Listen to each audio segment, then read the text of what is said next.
Thiruvananthapuram ആറ്റുകാലിൽ flux ബോർഡിലെ ഭാരതാംബയുടെ ചിത്രം വികൃതമാക്കുന്ന വിദ്യാർത്ഥികളുടെ CCTV ദൃശ്യങ്ങളാണ് നമ്മൾ ചർച്ച ചെയ്തുകൊണ്ടിരുന്നത്.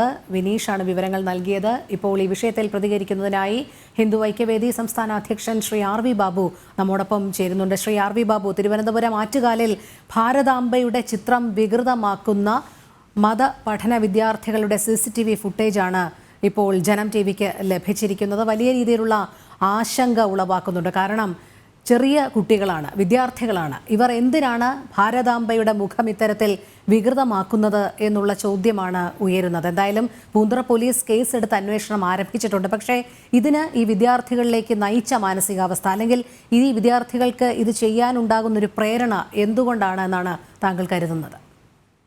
അതിൽ യാതൊരു സംശയമില്ലല്ലോ. മദ്രസ വിദ്യാഭ്യാസം ഈ വിദ്യാർത്ഥികളിൽ ചെറുപ്പം മുതലേ ഉണ്ടാക്കിയെടുക്കുന്ന മാനസികാവസ്ഥയാണ്.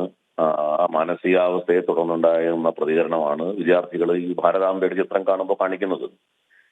ഈ നമ്മൾ എത്രയോ കാലമായിട്ട് പറയുന്ന മദ്രസ വിദ്യാഭ്യാസം ശക്തമായ മോണിറ്ററിങ്ങിന് വിധേയമാക്കണം.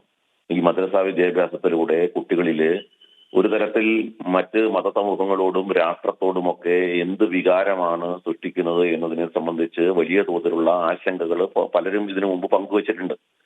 ഈ മദ്രസകളിൽ പഠിക്കുന്ന കുട്ടികളിൽ തീവ്ര മതബോധം വളർത്തി അവരൊക്കെ മതഭീകരവാദ സംഘടനകളിലേക്ക് റിക്രൂട്ട് ചെയ്യപ്പെടുന്നതിന്റെ പശ്ചാത്തലം പരിശോധിക്കണം എന്നതിനെ കുറിച്ചൊക്കെ ഒരുപാട് തവണ നമ്മൾ ചർച്ച ചെയ്തിട്ടുള്ള കാര്യങ്ങളാണ്.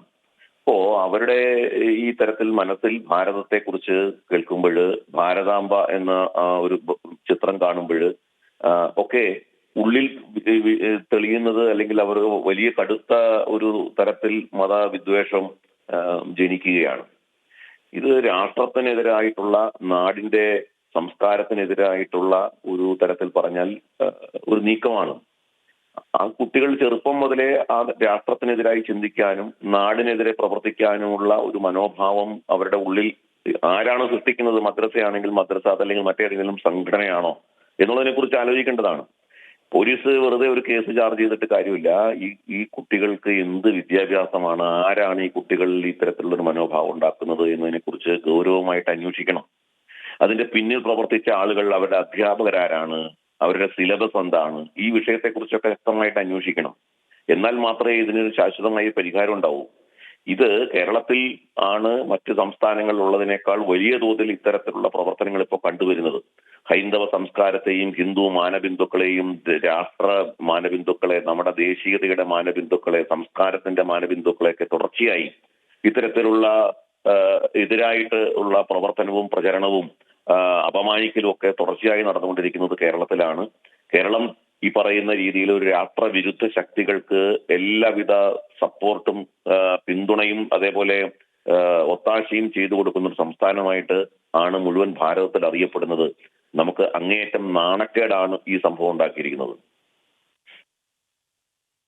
ശ്രീ RV ബാബു, താങ്കൾ തന്നെ നേരത്തെ പറഞ്ഞു, നമ്മൾ ജനിച്ച മണ്ണ്, ജനിച്ച നാട്, അതിൻ്റെ ഒരു പ്രതീകത്തെ ഇത്തരത്തിൽ ആക്രമിക്കണമെങ്കിൽ ഈ കുഞ്ഞു കുട്ടികളിൽ, അല്ലെങ്കിൽ ഈ വിദ്യാർത്ഥികളിൽ അത്തരത്തിലുള്ള ചിന്ത വളർത്തുന്നവർക്കെതിരെയല്ലേ ആദ്യം നടപടി സ്വീകരിക്കേണ്ടത്? അത് പാടില്ല എന്ന് പറഞ്ഞു മനസ്സിലാക്കേണ്ടത് അവിടെ മുതൽക്ക് തന്നെയല്ലേ? ഇനി വരുന്ന ഭാവി തലമുറ ഇത്തരം ചിന്താഗതി വെച്ച് പുലർത്തുന്നവരാണെങ്കിൽ സമൂഹത്തിൻ്റെ പുരോഗതിക്ക്, നന്മയ്ക്ക് ഒക്കെ ഇത് വലിയ രീതിയിൽ ദോഷം ചെയ്യുകയില്ലേ? ഇവരുടെ കാഴ്ചപ്പാട് ഈ രീതിയിലാണ് മുന്നോട്ട് പോകുന്നതെങ്കിൽ. നമ്മുടെ രാഷ്ട്രത്തിന്റെ സ്വത്വത്തെ, രാഷ്ട്രത്തിന്റെ ദേശീയതയൊക്കെ കുട്ടികളുടെ ഉള്ളിൽ മാച്ചു കളയുന്ന തരത്തിലുള്ള ഒരു മത പഠനം, ആ മതപഠനം കേരളത്തിൽ വ്യാപകമായിട്ട് നടക്കുന്നു എന്നുള്ളത് ആ നിലയ്ക്കുള്ള ഒരു പ്രവർത്തനമാണ് കേരളത്തിലെ പല സംഘടനകളും, തീവ്ര സ്വഭാവത്തോടെ പ്രവർത്തിക്കുന്ന സംഘടനകളും നടത്തുന്നത് എന്നുള്ളത് ഇതിനകം തന്നെ വ്യക്തമാണ്. വളരെ വലിയ തോതിൽ ഈ വിഷയത്തെക്കുറിച്ചൊക്കെ നമ്മൾ നേരത്തെ തന്നെ ചർച്ച ചെയ്തിട്ടുള്ള കാര്യമാണ്. മുഴുവൻ ഭാരതത്തെ സംബന്ധിച്ചിടത്തോളവും ഇത് നമുക്ക് ഒരു തരത്തിൽ പറഞ്ഞാൽ കേരളത്തിൽ നടന്നുകൊണ്ടിരിക്കുന്ന ഈ പ്രവർത്തനങ്ങൾ മുഴുവൻ ഭാരതത്തെയും ബാധിക്കുന്ന തരത്തിലേക്ക് വളർന്നു വരികയാണ്. ഇപ്പൊ കട്ടിംഗ് സൗത്ത് എന്നുള്ള ഒരു വികാരം ഉയർത്തിക്കൊണ്ടുവരാൻ ശ്രമിച്ചിട്ടുണ്ടായിരുന്നു മുമ്പ്, ഭാരതത്തെ രണ്ടായിട്ട് വെട്ടിമുറിക്കുക എന്നുള്ള രീതിയിൽ. അപ്പോ ഇത് ആസൂത്രിതമാണ്. നമ്മുടെ നാടിനെ വിഘടിപ്പിക്കാൻ തക്ക രീതിയിലുള്ള ഒരു വിഭജന മനോഭാവം ചെറുപ്പം മുതലേ കുട്ടികളിൽ ഉണ്ടാക്കുക, അത് മതാടിസ്ഥാനത്തിൽ വളർത്തിക്കൊണ്ടുവരിക, ആസൂത്രിതമായിട്ട് നമ്മുടെ നാടിനെ വിഭജിക്കാൻ വേണ്ടിയുള്ള പരിശ്രമങ്ങൾക്ക് ഒപ്പുകൂട്ടുക, ഇത് വളരെ ഗൗരവമായിട്ട് ചർച്ച ചെയ്യേണ്ട ഒരു വിഷയമാണ്. ഇതിന് വലിയ വില കൊടുക്കേണ്ടി വരും നമ്മൾ. ഒരു രാഷ്ട്രം എന്ന നിലയ്ക്ക്, ഒരു ജനത എന്നുള്ള നിലയ്ക്ക് വലിയ വില കൊടുക്കേണ്ടി വരും. ഇതിനെതിരായിട്ടുള്ള വലിയ തോതിലുള്ള ഒരു ജാഗരണം, നിയമ സംവിധാനങ്ങൾ ഇതിനെ ചെറുതായിട്ട് കാണാൻ സാധ്യമല്ല. വലിയ തോതിൽ ഇത്തരം പ്രവർത്തനങ്ങൾ എവിടെ നിന്നാണ് ഒറിജിനേറ്റ് ചെയ്യപ്പെടുന്നത്, ആരാണ് ഇതിന്റെ പിന്നിൽ പ്രവർത്തിക്കുന്ന ശക്തികൾ എന്നുള്ളതിനെ കുറിച്ച് കണ്ടെത്തി നിയമത്തിന് മുമ്പിൽ അവരെ കൊണ്ടുവരണം.